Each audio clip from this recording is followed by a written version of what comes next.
Hello students, आज हम second chapter करेंगे जिसका नाम है nutrition in animals. First chapter में हमने किया था कि प्लांट्स क्या होते हैं, ऑटोट्रॉफ्स होते हैं। ऑटोट्रॉफ्स किनको कहते हैं? जो अपना भोजन स्वयं बनाते हैं सूर्य के प्रकाश में कार्बन डाइऑक्साइड की सहायता से। और दूसरा क्या है? Water, minerals. और पत्तियों के अंदर क्या है? क्लोरोफिल होती है। इन सब के अंदर क्या है? केमिकल रिएक्शन होती है और उस रिएक्शन से जो फूड बनता है, कार्बोहाइड्रेट की फॉर्म में फूड बनता है, तो वो ऑटोट्रॉफ्स हैं। क्योंकि प्लांट्स क्या अपना भोजन स्वयं बनाते हैं, उन्हें किसी दूसरे जीव की आवश्यकता नहीं होती है। तो आज हम करेंगे न्यूट्रिशन इन एनिमल्स। एनिमल में न्यूट्रिशन कैसे होता है? तो सबसे पहले क्या है, एनिमल्स क्या होते हैं? हेटरोट्रॉफ्स होते हैं। आपको ये पता होना चाहिए। हेटरोट्रॉफ्स। हेटरोट्रॉफ्स कौन से होते हैं? ऐसे जीव जो अपने भोजन के लिए दूसरे जीवों के ऊपर डिपेंड करते हैं। यानी कि जो अपना भोजन क्या है, दूसरे जीवों से या दूसरे प्लांट से अपने भोजन को ग्रहण करते हैं। जो जीव अपने भोजन के लिए या जो जीव अपना भोजन प्लांट से, पौधों से और किससे? एनिमल से प्राप्त करते हैं। जो जीव अपना भोजन क्या है, प्लांट से या एनिमल से प्राप्त करते हैं, उनको कहते हैं, क्या कहते हैं उनको? हेटरोट्रॉफ्स कहते हैं। क्या कहते हैं उनको? हेटरोट्रॉफ्स। और इनके अंदर जो मोड ऑफ न्यूट्रिशन होता है, मोड ऑफ न्यूट्रिशन को क्या कहेंगे? जो इनके अंदर होता है, जो जीव अपना भोजन दूसरे जीवों से प्राप्त करते हैं या प्लांट से प्राप्त करते हैं, इनके अंदर मोड ऑफ न्यूट्रिशन होता है हेटरोट्रॉपिक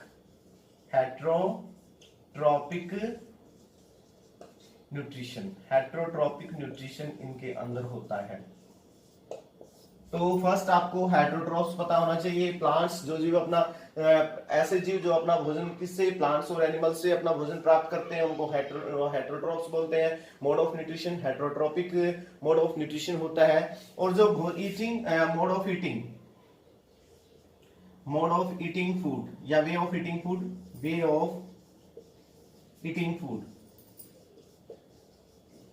फूड, जो भोजन खाने का तरीका है इन जीवों में, कौन से जीवों में? हेटरोट्रॉफ्स के अंदर जो भोजन को ग्रहण करने का जो तरीका है वो क्या है? अलग अलग है।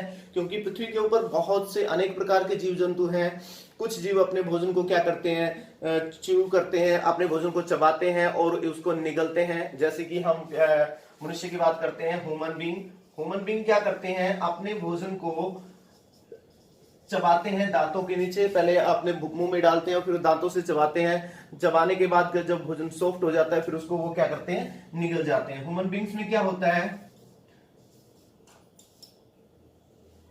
Chew and swallowed।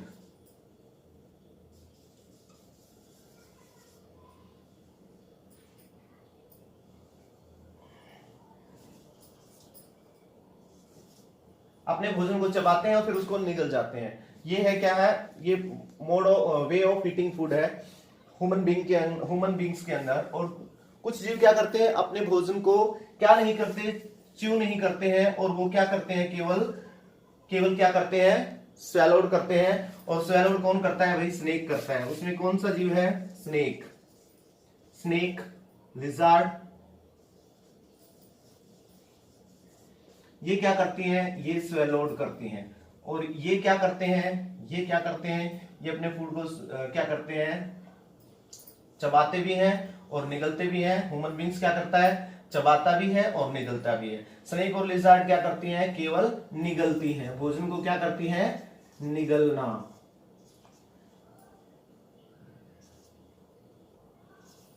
निगलते हैं। ये जीव क्या करते हैं? स्नेक और लिजार्ड क्या करती है? अपने भोजन को निगलती है। और कुछ क्या करते हैं? कुछ अपने भोजन को क्या करते हैं? जैसे कि आंट हो गया, मॉस्किटोज हो गया। और ये अपने भोजन को क्या करते हैं? आंट क्या करती है? अपने भोजन को स्क्रैप करती है। चींटी आंट क्या करती है? अपने फूड को क्या करती है? स्क्रैप करती है, स्क्रैपिंग करती है। यानी कि वो अपने भोजन को ऐसे खुर्च के, जिस तरह से हम क्या है नाखून से स्क्रैच करते हैं, इसी तरह से अपने फूड को स्क्रैप करके वो अपने भोजन को क्या करती है? फूड को ईट करती है। और दूसरा क्या है? मॉस्किटो। मॉस्किटोज क्या करते हैं, अपने फूड को सक करते हैं, चूसते हैं, सकिंग करते हैं। ये क्या स्क्रैपिंग करते हैं और ये अपने फूड को चूसते हैं। ये स्क्रैपिंग करती हैं और ये अपने फूड को सक करते हैं। मच्छर की अगर बात करते हैं, जैसे वो बाइट करता है तो क्या करता है, फूड को, ब्लड को, बॉडी से ब्लड को चूस लेता है और इस तरह से वो अपना न्यूट्रिशन गेन कर लेता है। तो बहुत से एनिमल्स हैं, बहुत से ऑर्गेनिज्म हैं जिनमें क्या फूड को ईट करने के अलग अलग तरीके हैं। तो आज हम क्या करेंगे, ह्यूमन के अंदर न्यूट्रिशन के यानी कि और अपने भोजन को वो डाइजेस्ट करते हैं। तो आज हम पढ़ेंगे कि मनुष्य के अंदर किस तरह से वो अपने भोजन को ईट करता है और किस तरह से उसके अंदर डाइजेशन होता है। तो आज हम डाइजेशन इन ह्यूमंस की बात करेंगे। डाइजेशन इन ह्यूमंस, तो सबसे पहले हम डाइजेशन इन ह्यूमंस की बात करते हैं कि भोजन, मनुष्य के अंदर जो भोजन का पाचन कैसे होता है। तो मनुष्य के अंदर भोजन का पाचन, digestion in humans, digestion in humans, मानव के अंदर भोजन का पाचन। तो मानव के अंदर भोजन का पाचन क्या है, सबसे पहले इंजेशन, ये 5 स्टेप में होता है। नंबर 2 इंजेशन, डाइजेशन,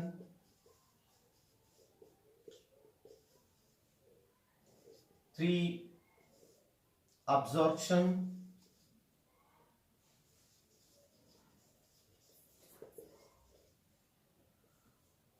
4 assimilation,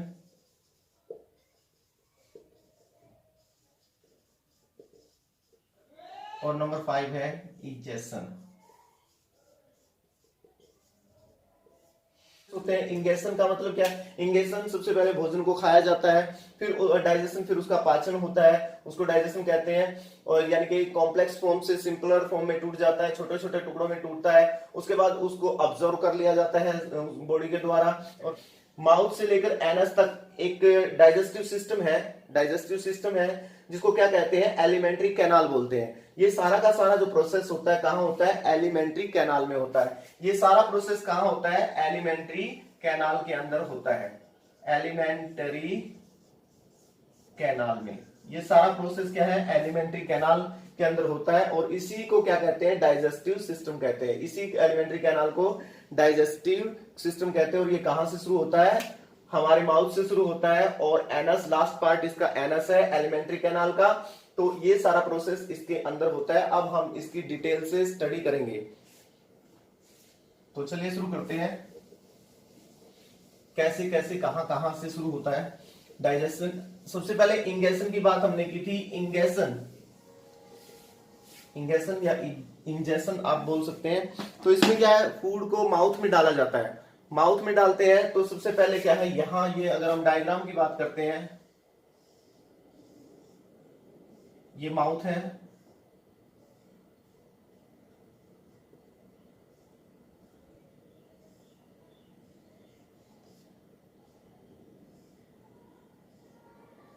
ये फूड पाइप है,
ये डायग्राम की बात करते हैं, ये हमारे क्या है, ये जो हमारी एलिमेंट्री कैनाल है, क्या है ये एलिमेंट्री कैनाल।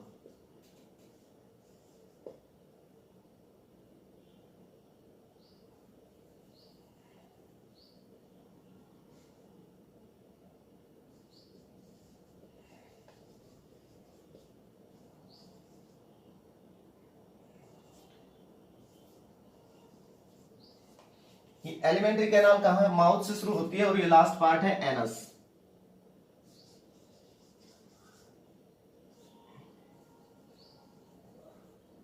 ये लास्ट पार्ट क्या है, एनस है।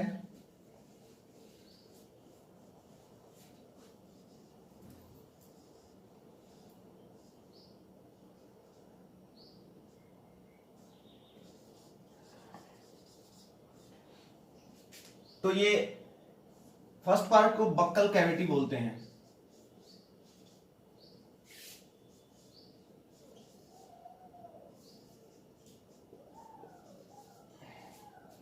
इस पार्ट को ओइसोफेगस या इसको फूड पाइप भी बोलते हैं, फूड पाइप।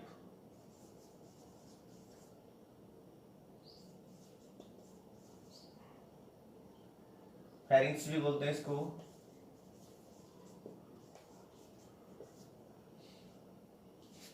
ये स्टोमक है।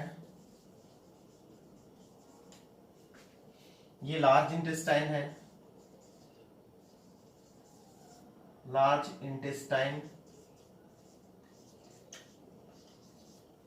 ये पैनिक्रियाज है, जिसमें से पैनिक्रियाटिक जूस निकलता है।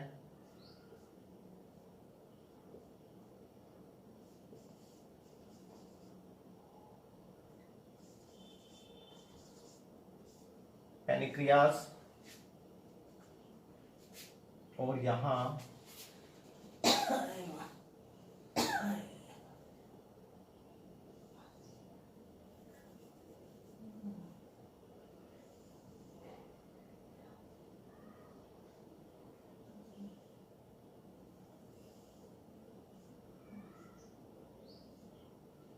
ये लीवर है।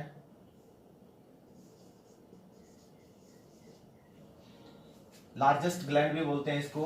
ह्यूमन बॉडी की सबसे बड़ी ग्रंथि क्या है, लीवर को यकृत, हिंदी में इसको यकृत बोलते हैं। और ये ह्यूमन बीइंग्स की क्या है, ह्यूमन बॉडी की क्या है, सबसे बड़ी ग्रंथि कही जाती है, सबसे बड़ी ग्रंथि है ये। यहां क्या है,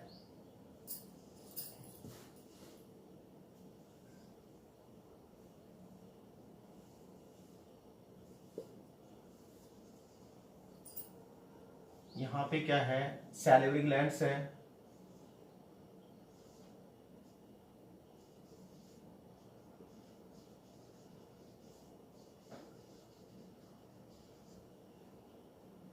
सैलिवरी ग्लैंड।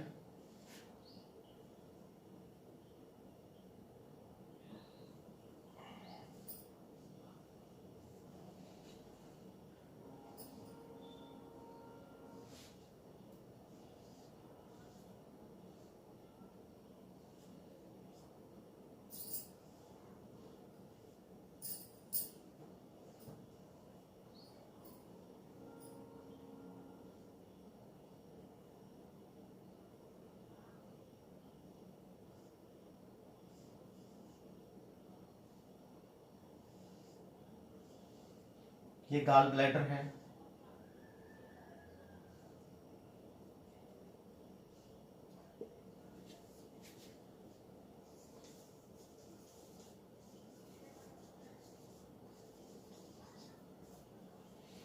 और यहां स्मॉल इंटेस्टाइन है। तो इंटेस्टाइन टू टाइप की होती है, लार्ज इंटेस्टाइन और स्मॉल इंटेस्टाइन। ये लार्ज इंटेस्टाइन है, ये लार्ज इंटेस्टाइन है जिसकी लेंथ 1.5 मीटर लॉन्ग है। ये 1.5 मीटर लेंथ होती है।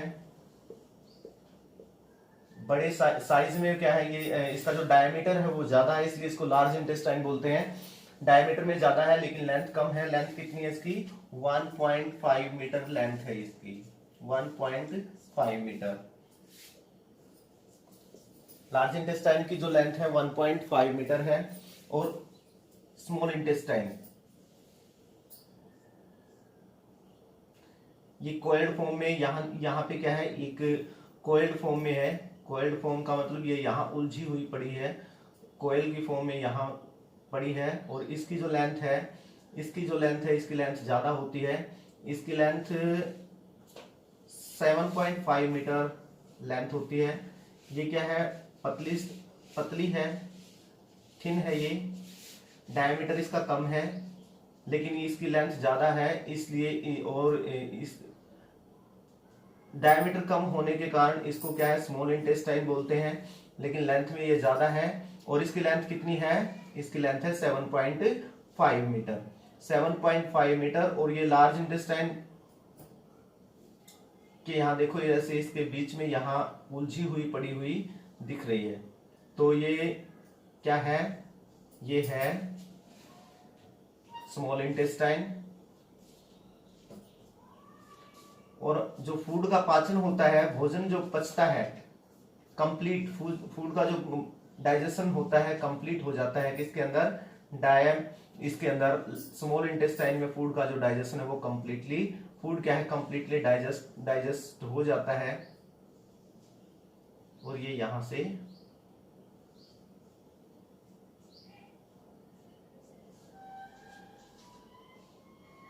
तो इस तरीके से आप भी अपना डायग्राम बना सकते हैं। और ये यहां इससे अटैच होती है। तो ये देखिए, ये हमारी एलिमेंट्री कैनाल होगी। डाइजेस्टिव सिस्टम इसमें होता है। सारा का सारा जो हम भोजन खाते हैं, सबसे पहले हम भोजन को क्या करेंगे, ईट करते हैं। भोजन को खाते हैं तो भोजन को माउथ में खाते हैं, और माउथ के अंदर उनको क्या है, चबाते हैं, दांतों से पीसते हैं। तो दांतों से ग्राइंड करते हैं। तो हम दांत भी जो मनुष्य होता है उसमें जब वो पैदा होता है और जब यंग होता है, जब छोटा होता है, तो 20 टीथ आते हैं शुरू में। और ये वो कितनी एज में, 7 से 8 साल की एज में वो क्या है, गिर जाते हैं। फिर दोबारा उनको मिल्क टीथ बोलते हैं। जो यंग एज में आते हैं, जब बच्चा छोटा होता है तो उनको बोलते हैं मिल्क टीथ। क्या बोलते हैं, मिल्क टीथ बोलते हैं। क्योंकि सबसे पहले फूड को खाने का काम कहां से किया, किसकी सहायता से करेंगे, दांतों से करते हैं। तो मिल्क टीथ कौन से होते हैं, मिल्क टीथ होते हैं 20। और ये कितने, ये कब आते हैं, ये 1.5-2 साल की उम्र में आने शुरू होते हैं। और ये अप्रोक्सीमेट 7 to 8 ईयर्स तक रहते हैं। और उसके बाद ये गिर जाते हैं। और उनके बाद दोबारा दांत आते हैं, दोबारा से टीथ आते हैं, तो उनको कहते हैं परमानेंट टीथ। क्या कहते हैं उनको, permanent teeth. Permanent teeth. Permanent teeth की संख्या कितनी होती है, परमानेंट टीथ होते हैं 32। एक अडल्ट पर्सन के अंदर, जो अडल्ट पर्सन है, अडल्ट पर्सन में इनकी संख्या कितनी होती है, अडल्ट में 32 होते हैं। और जो एक यंग है, छोटा बच्चा होता है, उसके अंदर क्या है, उसके अंदर 20 होते हैं। तो ये एक टाइम के बाद गिर जाते हैं। क्योंकि ये जब बच्चा दूध पी रहा होता है, शुरू में जब आते हैं, तो इसलिए इनको क्या है, मिल्क टीथ कहते हैं। और जो अडल्ट में है वो क्या है, उसके बाद जो आते हैं उनको कहते हैं 30। मिल्क टीथ एक बार गिर जाते हैं, तो उनके निकलने के बाद दोबारा से जो दांत आते हैं उनको कहते हैं परमानेंट टीथ। तो इस प्रकार से दो बार दांत आते हैं।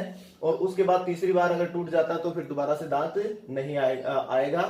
तो मिल्क टीथ और परमानेंट टीथ, तो 2 टाइप के टीथ एक मनुष्य के अंदर, एक जो ह्यूमन बीइंग है उसके अंदर आते हैं। तो बात कर रहे थे डाइजेशन की। तो सबसे पहले भोजन को खाया जाता है, भोजन को चबाते हैं, तो मुंह में डालते हैं। और मुंह में डालते हैं तो क्या होता है, डाइजेस्ट उसमें जैसे ही हम भोजन को चबाना शुरू करते हैं, तो यहाँ क्या है, सैलिवरी ग्लैंड है। दांतों से क्या है, भोजन को पीसना शुरू किया, तो साथ साथ क्या है, सैलिवरी ग्लैंड से क्या निकलना शुरू हो जाता है, सलाइवा। इससे क्या निकलता है, सलाइवा स्क्रीट होता है। सलाइवा क्या है, एक लिक्विड वाटरी सब्सटेंस है, पानी जैसा पदार्थ है। और ये भोजन के अंदर मिक्स होता रहता है। हम भोजन को चबाते हैं, उसको क्या है, कॉम्प्लेक्स छोटे छोटे टुकड़ों में तोड़ना शुरू करते हैं, उसको बारीक, ताकि हम उसको इजिली क्या कर सके, निगल सके। तो साथ साथ क्या होता है, सलाइवा इसमें मिक्स होता रहता है। और ये सलाइवा क्या है, इस सलाइवा के अंदर क्या है, एंजाइम्स होते हैं। उन एंजाइम्स के नाम है टाइलिन और अमाइलेज। 2 तरह के एंजाइम है, टाइलिन और अमाइलेज। टाइलिन और अमाइलेज किससे निकलते हैं, सलाइवा में होते हैं। और ये कहां से निकलते हैं, सैलिवरी ग्लैंड से। तो सैलिवरी ग्लैंड से 2 एंजाइम रिलीज होते हैं जब हम भोजन को चबा रहे होते हैं। एक है टाइलिन और दूसरा है एमिलेज, अमाइलेज एंजाइम। तो ये एंजाइम क्या करते हैं, जो हमने भोजन खाना शुरू किया, उसको चबाना शुरू किया, तो उसके अंदर जो उस भोजन में जो कार्बोहाइड्रेट्स है, वो कार्बोहाइड्रेट्स क्या है, माउथ के अंदर ये टाइलिन और अमाइलेज एंजाइम है, उसको छोटे छोटे टुकड़ों में तोड़ना शुरू कर देते हैं। जो कार्बोहाइड्रेट है कॉम्प्लेक्स फॉर्म में है, उस कार्बोहाइड्रेट को सिंपल फॉर्म में यानी कि शुगर में कन्वर्ट कर देते हैं। तो कार्बोहाइड्रेट को किस में कन्वर्ट कर देंगे, सिंपल फॉर्म उसमें कन्वर्ट कर देंगे, सिंपल शुगर में इसको तोड़ देते हैं। तो इसका मतलब ये हो गया, जैसे हमने भोजन को खाना शुरू किया तो पाचन क्या है, माउथ के अंदर ही पाचन शुरू हो जाता है। फर्स्ट ऑफ ऑल स्टार्टिंग कहां से शुरू हो जाती है, माउथ से ही फूड का डाइजेशन है वो शुरू हो जाता है। और जैसे ही भोजन सॉफ्ट होता है, हम फिर उसको उस फूड को क्या किया जाता है, निगल जाते हैं। जब भोजन को निगल रहे होते हैं, यहाँ क्या देखो फूड पाइप है, क्योंकि नाक के द्वारा सांस चलती है। तो जब हम भोजन को निगलते हैं तो क्या होता है, यहाँ एपिग्लोटिस है, एपिग्लोटिस ये क्या है, एक फ्लैप है, ढक्कन सा है। जैसे ही हम भोजन को निगलेंगे तो ये श्वास वाली जो नली को बंद कर देगा, ताकि जो भोजन है फूड पाइप में ना जाए, और नहीं सॉरी, इसमें जो विंड पाइप है, जो सांस लेने वाली जो पाइप है, उसमें ना जाए, और वो डायरेक्ट कहाँ जाए, फूड पाइप के द्वारा कहाँ आ जाए, और ये वो जो फूड है ये कहाँ आ जाए, स्टोमक के अंदर आ जाए। तो इस प्रकार से क्या है, फूड पाइप, ये जो एपिग्लोटिस क्या करता है, विंड को क्लोज कर देता है। कब, जब हम भोजन को निगल रहे होते हैं। कई बार क्या है, जब हम खाना खाते वक्त बात भी कर रहे होते हैं या हंस पड़ते हैं, तो ये उछल करके फूड क्या है, ये जो एपिग्लोटिस है वो बंद नहीं हो पाता है, और वो उछल करके भोजन क्या है, फूड पाइप में आता है। तो दोबारा से इसको जो ये फूड कहाँ जाएगा, लंग्स में जाता है, लंग्स में जाने का प्रयास करता है, तो लंग्स उसको वापस थ्रो आउट कर देते हैं बाहर की तरफ, यानी कि फेंक देते हैं। इस प्रकार से कई बार क्या है, वो फूड क्या है, माउथ के रास्ते बाहर आ जाता है, यानी कि उछल करके वापस निकाल देता है। कौन इसको, लंग्स, जो फेफड़े होते हैं वो उसको बाहर निकाल देते हैं। तो इसीलिए क्या है, जब हम खाना खा रहे होते हैं तो उस वक्त हंसना या बात नहीं करनी चाहिए, क्योंकि इससे क्या है, नुकसान हो सकता है बॉडी को, और हार्म हो सकती है, क्या है, इस प्रॉब्लम क्रिएट हो सकती है, क्योंकि फूड अगर फूड पाइप में चला गया तो सांस लेने में दिक्कत हो जाएगी। तो इस प्रकार से एपिग्लोटिस इसको बंद करने का काम करते हैं, और फूड अब कहाँ आ जाता है, इसमें स्टमक में के अंदर आ जाता है। अब यहाँ फूड का डाइजेशन करने के लिए इसको आगे फर्दर क्या, यहाँ पे कार्बोहाइड्रेट का डाइजेशन होना शुरू हुआ। कार्बोहाइड्रेट किसमें टूट गई, कार्बोहाइड्रेट टूट गई थी किसमें, जो सिंपल शुगर में टूट गई थी। उसके जो मॉलिक्यूल्स हैं सिंपल शुगर के अंदर टूट गए थे, यानी छोटे छोटे कणों के अंदर, और उसके बाद फूड आता है हमारा स्टोमक में। अब स्टोमक में क्या होता है, स्टोमक के अंदर क्या है, इसमें भी केमिकल और डाइजेस्टिव जूस निकलता है। एक तो HCl निकलता है स्टमक से, प्लस दूसरा क्या निकलता है, म्यूकस निकलता है, HCl, म्यूकस और डाइजेस्टिव जूसेस। तो ये चीजें ये कहां निकलती है, फूड को और आगे छोटे छोटे टुकड़ों में तोड़ने के लिए। HCl का क्या काम है, जैसे ही, और ये इसकी जो इनर लिनिंग है, अंदर की दीवार है, उसमें से क्या निकलना शुरू हो जाता है, HCl रिलीज होना शुरू हो जाता है। और ये जो HCl क्या करता है, इस फूड को पहले एक काम तो इसका क्या है, जब फूड के अंदर फॉरेन पार्टिकल्स आ जाते हैं, फॉरेन पार्टिकल्स का मतलब है जो बैक्टीरिया है जो भोजन में उपस्थित हो सकते हैं, वो आ गए हैं, तो उनको क्या करता है, ये HCl उनको किल करता है। किसको किल करता है, उनको किल करता है, किसको, जो बैक्टीरिया है फूड के साथ हमारे स्टमक के अंदर चले गए हैं, तो उनको किल करेगा। दूसरा क्या करेगा, जो ये मीडियम है, ये जो HCl यहां से निकल रहा है, ये इसके अंदर मिक्स हो जाएगा, फूड में क्या हो जाएगा, मिक्स हो जाएगा, और मिक्स होने के बाद इस फूड को क्या बना देगा, इस फूड को एसिडिक मीडियम में चेंज कर देगा। एसिडिक मीडियम में चेंज करने का मतलब क्या है, आगे इसके ऊपर जो एंजाइम्स है वो इसके ऊपर काम कर पाएंगे, ताकि वो उसको इजिली छोटे छोटे और आगे इसको क्या कर सके, सिंपल फॉर्म में और तोड़ सके, इन मॉलिक्यूल्स को आगे और डिवाइड कर सके, यानी कि भोजन को पाचन करने में हेल्प देता है ये आगे जाकर। दूसरा है डाइजेस्टिव जूस। ये डाइजेस्टिव जूस जब इसके ऊपर गिरते हैं तो HCl क्या है, इन डाइजेस्टिव जूस को इस HCl मीडियम को क्या है एसिडिक बनाने से ये जो डाइजेस्टिव जूस निकल रहा है स्टमक के अंदर से, ये स्टमक ज्यादा एक्ट कर पाएंगे, ये आसानी से काम कर जाएंगे और इसके जिसके कारण क्या है ये फूड आगे और सिंपल फॉर्म में टूटना शुरू हो जाएगा, इसमें से आगे इसका फर्दर डाइजेशन शुरू हो जाएगा। तो उसके बाद म्यूकस, म्यूकस क्या करता है, हमें पता है कि जो HCl है ये एक एसिड है। HCl क्या है, एसिड है जिसको हाइड्रोक्लोरिक एसिड बोलते हैं।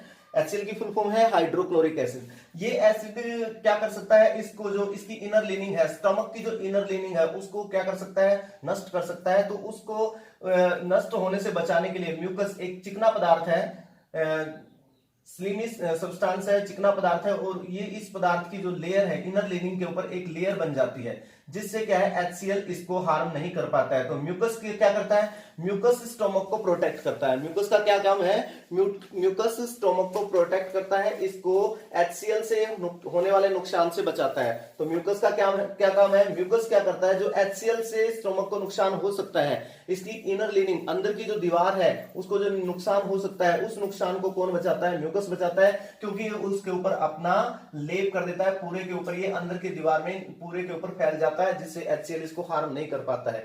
तो ये हो गए जो स्टमक के अंदर निकलने वाले तीन केमिकल निकलते हैं, HCl निकलता है, म्यूकस निकलता है और डाइजेस्टिव जूस निकलता है। और सॉरी मैं ये भूल गया, इसका जो शेप है, जो इसका स्टमक का जो शेप है, स्टमक का शेप कैसा है, ये फ्लैटन जे शेप है, या आप इसको फ्लैटन यू शेप भी कह सकते हो या जे शेप भी कह सकते हो। तो आकृति जो है इसकी, स्टमक की आकृति, और ये क्या है, इस सबसे चौड़ा भाग है ये किसका, एलिमेंट्री कैनाल का सबसे बड़ा भाग माना जाता है। ये चौड़ा है साइज में, स्वैलोड पार्ट है ये। तो यहां हो गया, ये जे शेप है, इसको ध्यान रखना, ये क्या किस शेप में है, जे शेप में है, जे शेप में है। उसके बाद लीवर की बात करते हैं। लीवर क्या है, रेडिश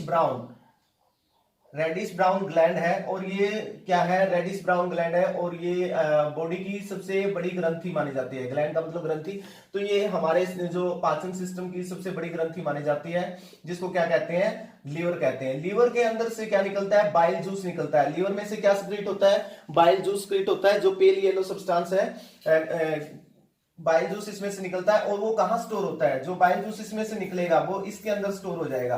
बाइल जूस किस में स्टोर होता है, पेल येलो कलर का जो जूस है, बाइल जूस इसमें से निकलता है, और ये किस में स्टोर हो जाता है, गाल ब्लैडर में स्टोर हो जाता है। और फिर ये आगे जैसे जैसे जरूरत पड़ती है फूड को डाइजेस्ट, ये क्या करता है, फैट्स को डाइजेस्ट करता है। कौन, बाइल जूस। लीवर में से क्या निकलता है, लीवर में से निकलता है बाइल जूस। लीवर से क्या निकलता है, बाइल जूस निकलता है। और ये बाइल जूस किसका डाइजेशन करता है, और ये फैट्स को डाइजेस्ट करने में हेल्प करता है। किसको डाइजेस्ट करता है, ये फैट को डाइजेस्ट करता है। ये फैट को फैटी एसिड और ग्लिसरॉल में टूट जाते हैं। आगे जाकर जो फैट है फैटी एसिड और ग्लिसरॉल में टूट जाते हैं। फैट्स को किस में तोड़ता है, fatty acid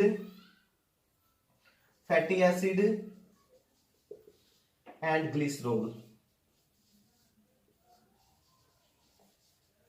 fatty acid and glycerol.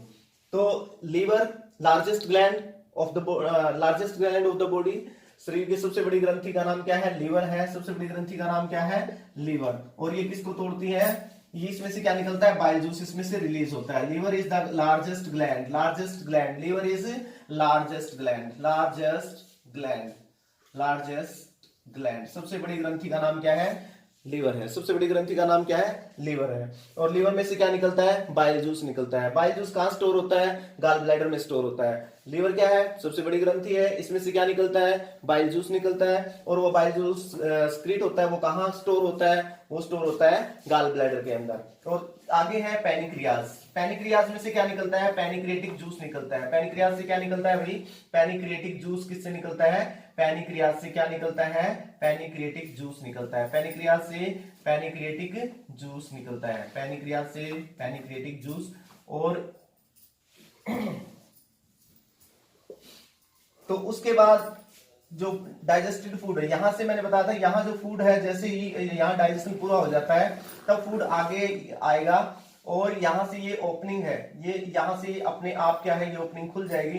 अब आगे फूड कहाँ जाएगा, अब आगे फूड आपका किस में आएगा, स्मॉल इंटेस्टाइन में आएगा। अब यहाँ पे फूड कहाँ आएगा, जो डाइजेस्टेड फूड है वो सारा अब कहाँ आना शुरू हो जाएगा, स्मॉल इंटेस्टाइन में, जो सारा का सारा खिसक करके कहाँ आएगा, स्मॉल इंटेस्टाइन में। अब आगे यहाँ पे क्या होगा, फूड का फर्दर डाइजेशन होगा। फर्दर डाइजेशन का मतलब जो आगे और क्रियाएं हैं, जैसे प्रोटीन्स का टूटना है और छोटे छोटे टुकड़ों में, और दूसरा कंप्लीट डाइजेशन आपका, यहाँ पे फूड का कंप्लीट डाइजेशन हो जाता है। भोजन का कंप्लीट डाइजेशन कहाँ होता है, complete digestion, digestion is completed. भोजन का जो पाचन है एलिमेंट्री कैनाल के किस भाग में पूरा हो जाता है, कंप्लीट डाइजेशन हो जाता है। तो स्मॉल इंटेस्टाइन के अंदर क्या है, कंप्लीट डाइजेशन हो जाता है। स्मॉल इंटेस्टाइन के अंदर क्या हो जाता है, कंप्लीट डाइजेशन हो जाता है। अब उसके बाद क्या होगा, और कंप्लीट डाइजेशन के बाद उसके बाद होना है अब्जॉर्प्शन। तो इसके अंदर स्मॉल इंटेस्टाइन को अगर मैं इसको जूम करके मान लो इसका छोटा सा पार्ट लेके अलग से इसको बनाता हूं, तो ये मैं इसको रब कर देता हूं।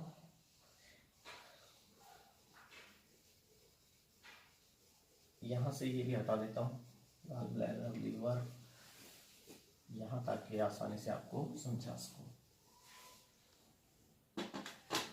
तो ये लीवर था, यहां लिख देते हैं इसको, और ये गाल ब्लैडर यहां लिख देंगे, गाल ब्लैडर।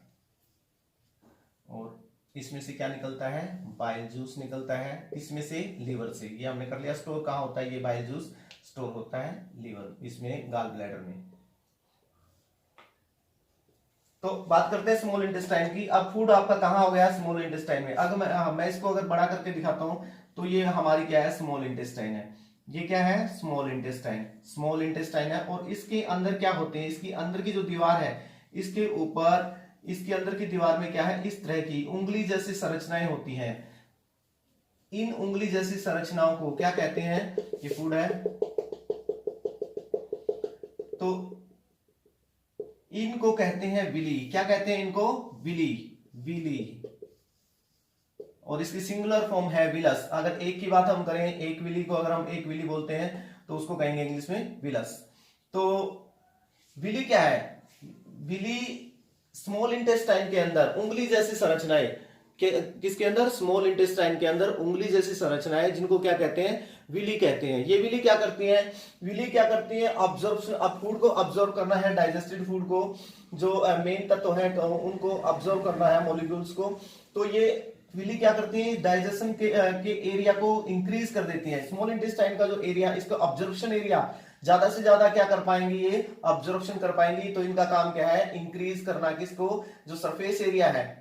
विली क्या करती है, स्मॉल इंटेस्टाइन के सरफेस एरिया को क्या कर देती है, इंक्रीज कर देती है। अब ये ताकि ज्यादा से ज्यादा क्या कर पाए, ज्यादा से ज्यादा जो फूड है, डाइजेस्टेड फूड है, उसको ये अब्सॉर्ब कर पाए। और यहां से ये जब ये विली अब्सॉर्ब करती है, तो ये विली किससे अटैच होती है, ये जो इसकी जो स्मॉल इंटेस्टाइन है उसकी जो सरफेस है, सरफेस के ऊपर क्या अटैच होती है, वो ब्लड वेसल्स अटैच होती हैं। तो इसमें क्या होती हैं, ब्लड वेसल्स हैं। और यहां से क्या है, जो फूड को ऑब्जर्व कर लिया जाता है, डाइजेस्ट कर लिया जाता है विली के द्वारा। अब वो विली उसको कहां पहुंचा देते हैं, उस विली उसको ऑब्जर्व ब्लड के अंदर पहुंचा देते हैं, और ब्लड से ब्लड वेसल में चला जाता है। और ब्लड वेसल से जो डाइजेस्टेड फूड है वो शरीर के अलग अलग भाग में, यानी कि शरीर के पूरे सभी भागों में ब्लड पहुंच जाता है। डाइजेस्टेड फूड के साथ ब्लड पहुंच जाता है, यानी कि ब्लड क्या करता है, डाइजेस्टेड फूड को ले जाता है, शरीर के अलग अलग सभी पार्ट्स में ले जाता है। और वहां पे जाकर के जो ब्लड का डाइजेशन हो जाता है, जो लास्ट हमारा जो प्रोडक्ट बनता है वो क्या बनता है, ग्लूकोज बनता है। क्या बनता है, ग्लूकोज, ग्लूकोज। और ग्लूकोज बनता है। और आगे जाकर ये जो ग्लूकोज है किस में टूट जाएगा, कार्बन डाइऑक्साइड में, ब्लड के अंदर जाएगा। बाहर से ऑक्सीजन आ रही है, तो ये ऑक्सीजन, ग्लूकोज प्लस ऑक्सीजन जब आपस में टकराएंगे तो वहां एक रिएक्शन होगी। उस रिएक्शन में क्या बनेगा, कार्बन डाइऑक्साइड बनेगा, वाटर बनेगा और एनर्जी बनेगा। एनर्जी आपके उसमें स्टोर हो जाएगी और आपके शरीर के विभिन्न कार्यों के लिए उसको यूज कर लिया जाएगा। तो इस प्रकार से ये विली का हो गया। विली क्या है, विली क्या है, villi finger like projection present in the small in the inner lining of small intestine, यानी कि छोटी आंत की छोटी आंत के अंदर उंगली जैसी जो फिंगर लाइक प्रोजेक्शन होते हैं, उंगली जैसी जो संरचनाएं होती हैं, ये दिख रहे हैं जैसे कि उंगली है, इस तरह दिख रही है। उंगली जैसी संरचनाएं कितनी है? thousands finger like projection present in the small intestine is called villi. Villi increase the surface area for absorption के लिए surface area को बढ़ा देती हैं ताकि वो ज्यादा से ज्यादा फूड को ऑब्जर्व कर पाए। अब क्या है, फूड कहाँ चला गया? ब्लड वेसल्स में। यहाँ ब्लड वेसल अटैच है और ब्लड वेसल क्या कर लेती है? विली के द्वारा ब्लड वेसल में क्या भेज दिया जाता है? डाइजेस्टिव फूड को भेज दिया जाता है। अब ब्लड में मिक्स हो गया, अब वो बॉडी के सभी पार्ट्स में चला गया डाइजेस्टेड फूड। और आगे बताया था ऑक्सीजन, ब्लड में ऑक्सीजन है, वहां इसके साथ ये आगे किसमें टूट जाता है? एनर्जी, कार्बन डाइऑक्साइड और वाटर में टूट जाता है। कार्बन डाइऑक्साइड को लंग्स में आ जाती है, फेफड़ों में आती है और फेफड़ों से बॉडी से बाहर निकाल दी जाती है टाइम टू टाइम, यानी कि कंटिन्यूटी। ये प्रोसेस क्या है? कंटिन्यूस है, लगातार ये प्रोसेस चलता रहता है क्योंकि हम सांस लगातार लेते हैं और हम क्या है, carbon dioxide continuous carbon dioxide भी छोड़ते हैं, सांस भी हम लगातार छोड़ते रहते हैं।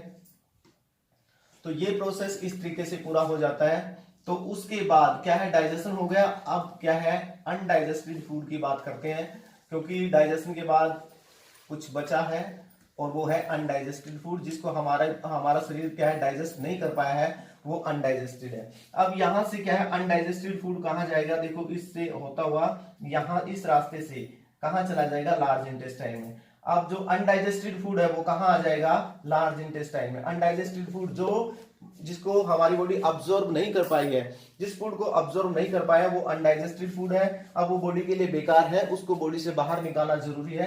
तो ये क्या यहां आ गया। और ये क्या है? सेमी सॉलिड फॉर्म में होता है। कैसी फॉर्म में? सेमी सॉलिड, ना ज्यादा सॉलिड है और ना ज्यादा वो लिक्विड है, तो सेमी सॉलिड है। तो सेमी सॉलिड फॉर्म में है।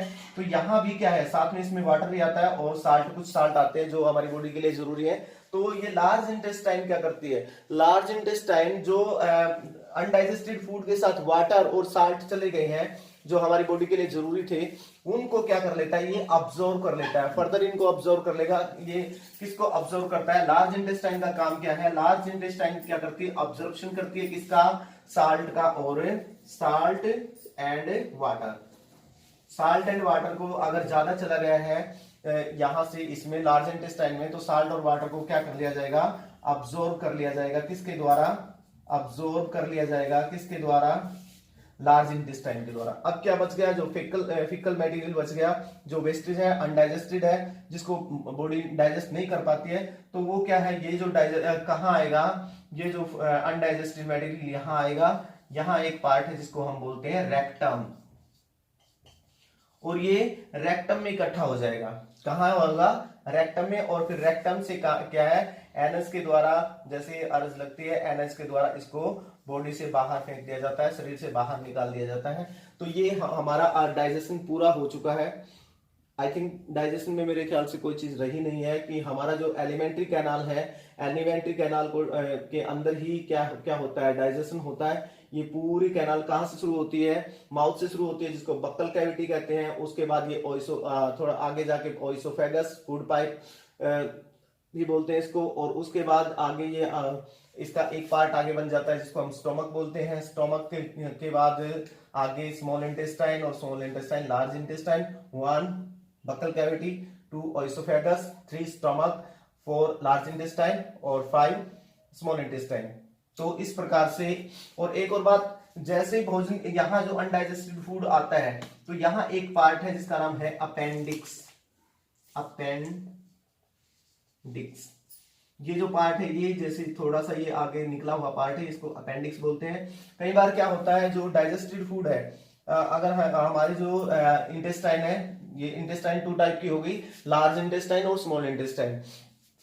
तो अनडाइजेस्टेड फूड क्या है, कई बार यहाँ इकट्ठा होता जाता है, ये बॉडी से बाहर नहीं निकलता है, अच्छी तरह से पेट साफ नहीं होता है, तो ये बॉडी से बाहर नहीं निकलता है। तो ये जो पार्ट है, अपेंडिक्स पार्ट है, ये पार्ट क्या होना शुरू हो जाता है, यहाँ से ये गलना शुरू हो जाता है, सड़ना शुरू हो जाता है। तो जिसके कारण क्या है, गैस्ट्रिक प्रॉब्लम पैदा हो जाती है, और क्या है, गैस बनने लग जाती है, और ये सड़ने से क्या है, पेट में दर्द होना शुरू हो जाता है। तो अगर तो फिर क्या है, इसका ऑपरेशन करके इसको निकाल दिया जाता है। डॉक्टर इसको कट कर देते हैं, ऑपरेशन करके इसको बाहर निकाल देते हैं। तो कई बार देखा होगा, आपने सुना होगा कि किसी उस व्यक्ति का अपेंडिक्स का ऑपरेशन हुआ है, तो ये अपेंडिक्स वही है जो हमारे कहाँ है, लार्ज इंटेस्टाइन का एक पार्ट होती है, जो छोटा सा पार्ट है आगे की तरफ निकला हुआ, जिसमें क्या फूड यहाँ से कई बार साफ नहीं निकलता नहीं है, अनडाइजेस्टेड फूड, और वो सड़ना शुरू कर देता है, तो जिससे क्या है प्रॉब्लम शुरू हो जाती है, फिर इसको बाहर निकालना पड़ता है। ये इसको अपेंडिक्स बोलते हैं, अपेंडिक्स बोलते हैं, इस पार्ट को निकाल दिया जाता है, इसको सर्जरी करके निकालना अपेंडिक्स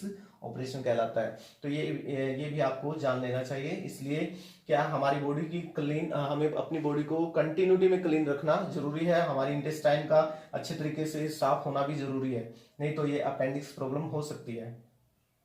आई थिंक आपको ये क्लियर हो गया होगा कि हमारा जो एलिमेंट्री कैनाल है, डाइजेशन, ह्यूमंस के अंदर डाइजेशन कहाँ कहाँ होता है, कहाँ से शुरू होता है। हमने किया था ह्यूमंस में जो डाइजेशन है कहाँ से शुरू होता है, माउथ से शुरू होता है, और उसके बाद और फूड आगे इसमें डाइजेशन होता है किसका, कार्बोहाइड्रेट्स का डाइजेशन किसमें हो जाता है, माउथ में शुरू हो जाता है, उसके बाद फूड आगे जाता है स्टमक में, स्टमक से HCl म्यूकस डाइजेस्टिव जूस निकलता है, वो आगे इन पे काम करते हैं। लीवर लार्जेस्ट ग्लैंड है, largest gland of the body है, इसमें से बाइल जूस निकलता है, बाइल जूस किस में स्टोर होता है, गॉल ब्लैडर में स्टोर होता है। उसके बाद फूड क्या है, आफ्टर डाइजेशन किस में जाता है, यहाँ डाइजेशन के बाद आगे किस में आएगा, स्मॉल इंटेस्टाइन में आएगा। स्मॉल इंटेस्टाइन में भोजन डाइजेशन कंप्लीट हो जाता है।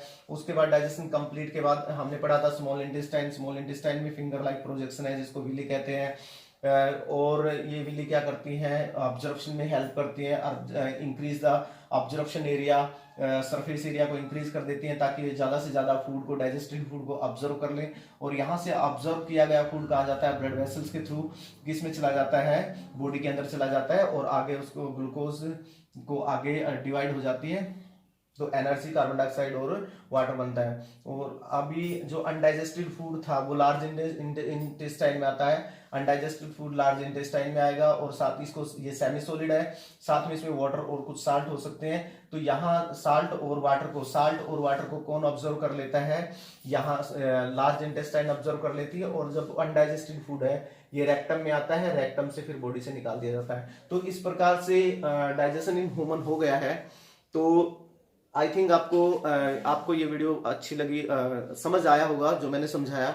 अगर आपको समझ आया है तो क्या करें, चैनल शेयर कर दें दोस्तों को, ताकि लॉकडाउन पीरियड चल रहा है, इसमें क्या है एजुकेशन बहुत ही प्रभावित हो रही है, बच्चे सही तरीके से, बच्चे कंटिन्यूटी में अपनी रेगुलरिटी से टूट चुके हैं, उनका रूटीन खत्म हो चुका है। तो इस रूटीन को कुछ बरकरार रखने के लिए मैं कुछ प्रयास कर रहा हूं, ताकि आपकी जो ये स्टडी है थोड़ी बहुत चलती रहे। तो आप इसको, अगर वीडियो अच्छे, ये जो चैप्टर आपको समझ में आया तो वीडियो को शेयर कीजिएगा, और बहुत अच्छा लगा तो लाइक कर दीजिएगा, और चैनल को सब्सक्राइब कर लीजिएगा, ताकि हम इस तरह से एजुकेशन को आगे कंटिन्यू रखना चाहते हैं आप लोगों के लिए। Thank you, have a nice day.